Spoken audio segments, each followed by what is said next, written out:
एठिकार मठर जी पूर्वस्रष्टा थिले आमे तांको संस्पर्श आसी ना तापर जो मैंने सब आसी संस्पर्श टिके टिके आसिक आमे जानिबा भितरे एठिकार अधिष्ठात्री देवी होउचंती हमर ऊपर अछंती आ वन दुर्गा आ तापर एठी जे रहिले हमर राधाकृष्ण बा भागवत वासुदेव एठी पूजा सबुदिन होउची आगुरु हो नथिला वर्तमान पई जने हमर सुछ भाव में रही 5 वर्ष है से एठी सेवा कर चलती सबुदिन भी सेवा होउची तापरे आउ अन्य माने जे आसुचंती जेमती संक्रांति पूर्णिमा अमावास्या ये सब तिथि रे एठी कार्यक्रम समस्त आसंती एमदिका प्रसाद पाई जाती। ये जगह आगु भालू बाघ अन्य माने प्रबल जंतु रोते जड़े साधक आसिक एठी कम से कम 100 वर्ष तले एठी साधना करुले तापर ये साधना करने जो सहित किसी लोक जोड़े जोड़ला मुख्य जे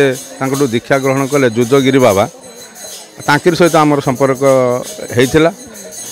मु आज की 25 वर्ष है ये जगह को आसूची प्रत्येक नवरात्रि अनुष्ठान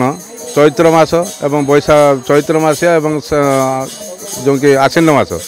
2टा जाक नवरात्रि ये पालन कर बहुत अलौकिक शक्तिर अनुभव मुझे आ जो मैंने भी एठिकी गोटे थर पर आसती से मैंने बारंबार आसवाई आकृष्ट होती बहुत बड़ शक्तिर केन्द्रभूमि ये बहुत परम शांति भी जो आंब गछ देखुन आंब गछ मूल बहुत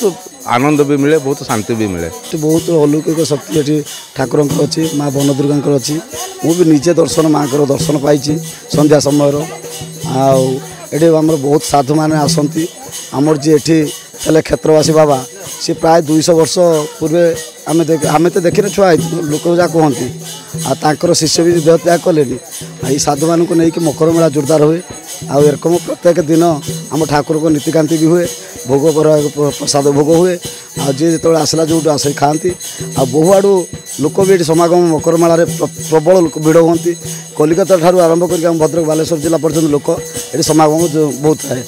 ये 5 दिन आम मेला हुए प्रबल भिड़ हुए आज माहौल भी लोक मैंने अंगे लिभे जे केते माहौल थिला आज हाँ प्राय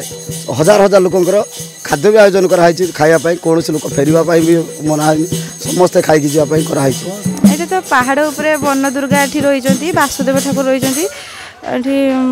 चलती मेला हो मकर संक्रांति उपलक्षे मेला चलती आसचु बहुत लोक आसुँच मैंने आम जानी नु फास्ट टाइम आसचु किंतु समस्त ये मोर रिलेटिव को घर से कहते बहुत प्रसिद्ध ठाकुर सी आसचु बुलापाई ये स्थान नाम हो भालकुड़िया जे सिंधुआ जो वार्ड रे एटा आसे ये आदिवासी एवं एक जंगल स्थान बहु दिनरू एठी श्री वासुदेवंकर पूजा अर्चना हो आसुची। एठी जे कि गुंफा रही जे कि जो गुंफारे बहु दिन पूर्व जहाँ लोक मैंने कहती जड़े साधु ये तपस्यारत थिले जे कि सी गला परे परे ये आम पंचायतर जुजगिरी बोली जड़े बाबा जे कि ये आरंभ करथिले से वासुदेवंकर पूजा। बहु दूर दूरांतरू मध्य तांकर जो शिष्य माने अछंती एठी यही मकर ठारू ये मेला आरंभ होता है 5 दिन धरी। 5 दिन रे जे कि ये अंचल समस्त लोक एवं बहु दूर दूरांतरू मध्य भक्त माने एठाକୁ आसंती भजन कीर्तन एवं भोजन सहित जे वासुदेवंकर पूजा अर्चना करा जाए। एवं आज ये तृतीय दिन रे पहुँची। ए तृतीय दिन रे जे कि वासुदेवंकर प्रतिमूर्ति एठी स्थापन करा जाइछि जे कि पूजा अर्चना करिवार व्यवस्था मध्य करा जाइछि। पाखापाखि 2000 लोक आज एठी